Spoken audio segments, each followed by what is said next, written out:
Dari Kabupaten Muratara dilaporkan hingga saat ini penyakit mulut dan kuku atau PMK belum terdeteksi menyerang hewan ternak. Namun untuk mewaspadai penyebaran penyakit tersebut, tingkat kewaspadaan akan dilakukan sedini mungkin, khususnya oleh Dinas Perikanan dan Peternakan Muratara. Penyakit mulut dan kuku atau PMK hingga kini belum terdeteksi menyerang hewan ternak di Kabupaten Muratara.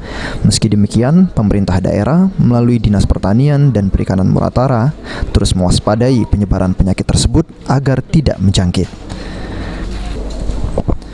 Kepala Dinas Pertanian dan Perikanan Muratara, Ade Meiri mengatakan, sejauh ini pihaknya telah melakukan kewaspadaan sedini mungkin terkait PMK agar tidak menyebar ke hewan ternak seperti sapi, kambing, dan kerbau.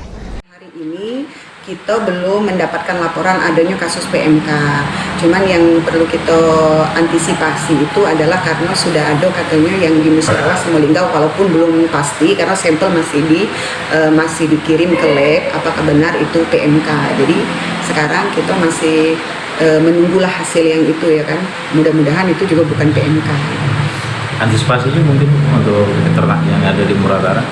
Kalau sampai dengan hari ini kami itu sudah menghubungi petugas-petugas kita di lapangan, penyuluh-penyuluh pertanian yang merangkap penyuluh peternakan untuk terus memantau yang punya hewan-hewan ternak khususnya yang berkaki 4.